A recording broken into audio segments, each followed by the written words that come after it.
Welcome to the YC500i Microinverter and ECU Wi-Fi installation training. This is the first in a series of online training modules for the APsystems product line of microinverters and accessories and supporting software applications. The target audience for this video training session is solar array installation technicians who may or may not have experience installing solar microinverters and need to familiarize themselves with the potentially unique aspects of the APsystems YC500 installation. Before we get started on the actual training, let's take a few seconds to talk about getting yourself registered as an installer with APsystems. If you've not already done so, email APsystems Technical Services at emea@apsystems.com or fill out the registration form on the APsystems website to get yourself registered as an APsystems installer. Please be ready to provide the following information: company name, company address, company phone number, contact name, contact phone number, contact email address, and the name of your distributor. You'll not be able to set up your customers with online monitoring without being a registered APsystems installer, so it's critical that you get this done before completing an APsystems microinverter installation. Technical Services will send an email to the contact name provided once the registration process is complete and your installer account has been set up. Now, on to the training.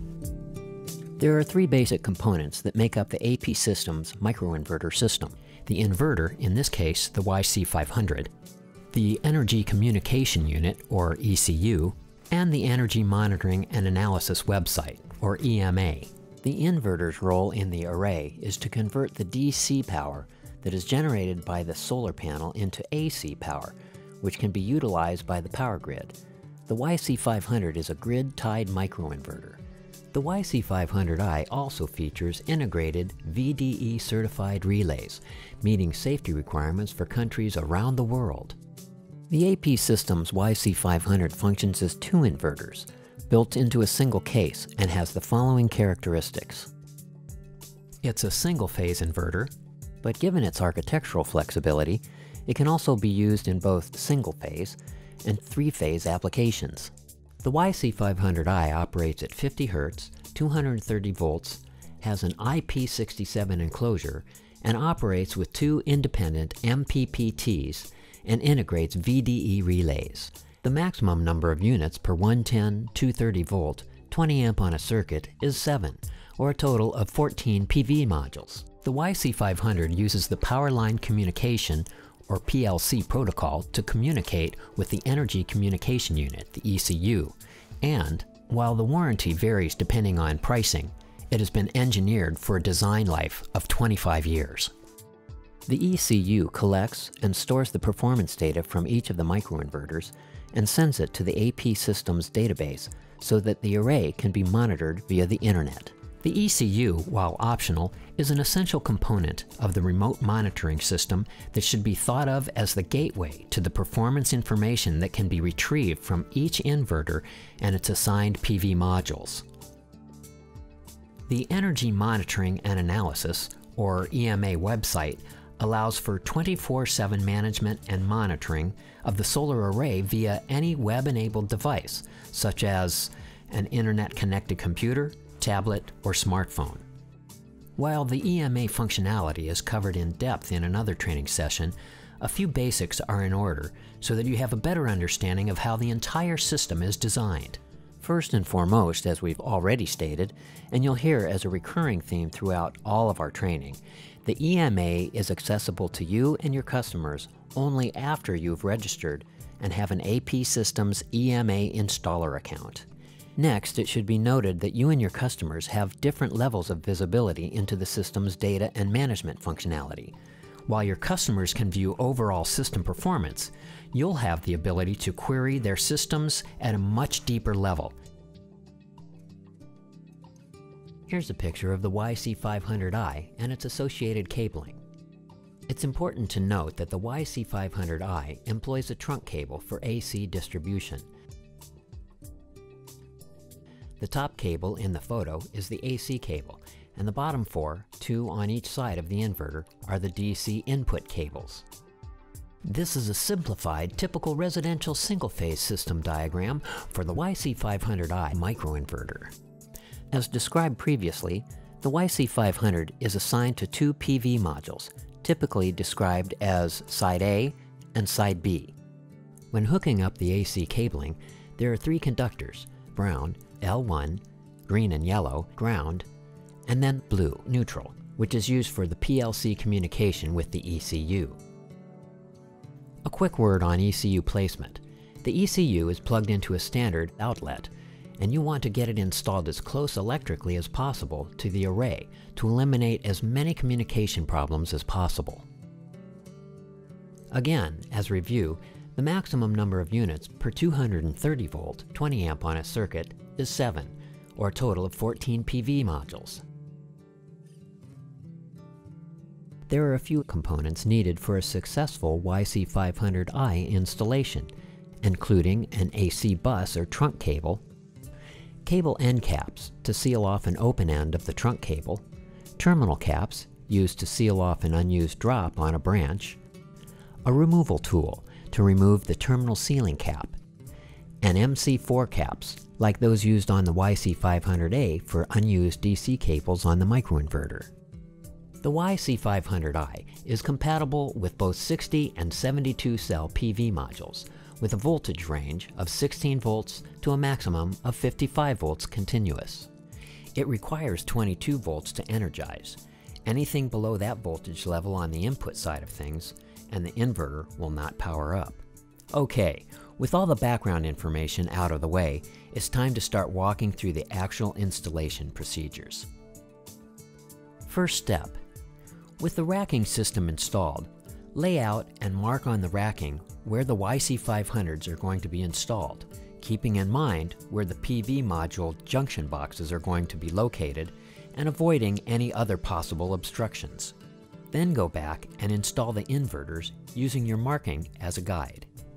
Do not mount the inverter where it'll be exposed to direct sunlight.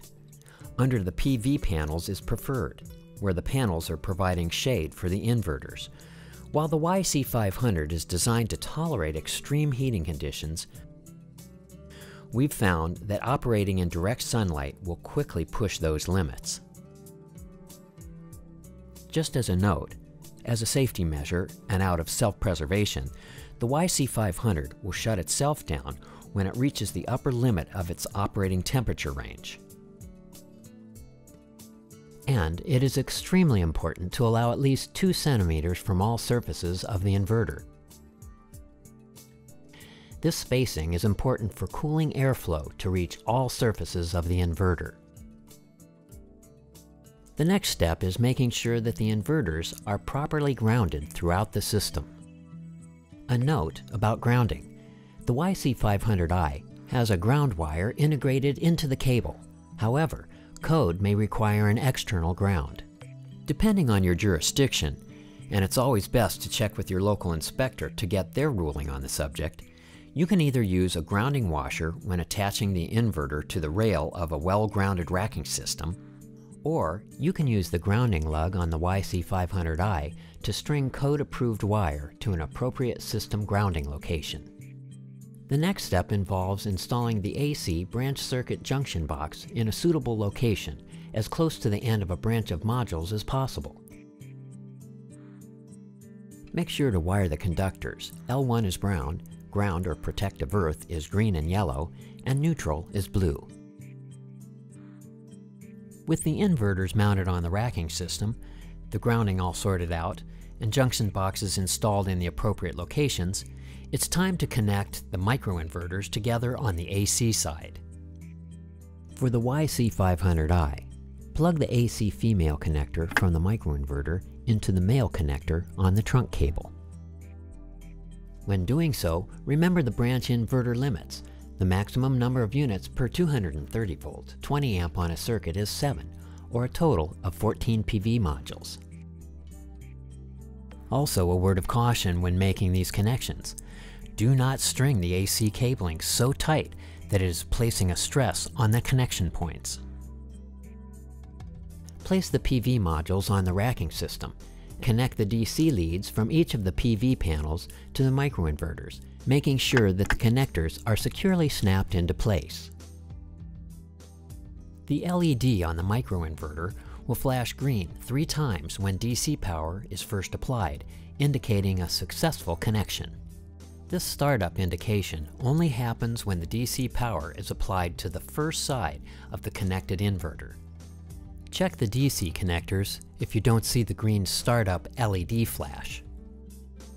With the PV modules and inverters in place, and all connections thoroughly checked to make sure that they're secure, you're ready to energize the system. First, turn on the AC circuit breaker associated with each microinverter AC branch. Next, turn on the main utility grid disconnect. Note, as a safety precaution against potential islanding, the system will not start producing power for a full 5 minutes after it detects the presence of the grid. Now that the system is energized, a few words about the inverter LED indicator lights. The inverters have a number of LED indicators that are extremely useful in determining system status beyond system startup. Assuming all is good with the system once it has been energized, the LED will flash green slowly, every 10 seconds, meaning the inverter is producing power and communicating with the ECU as expected. If the LED is flashing green quickly, every 2 seconds, the inverter is producing power, but not communicating with the ECU. This is a normal condition if you have not installed an ECU as part of the system design.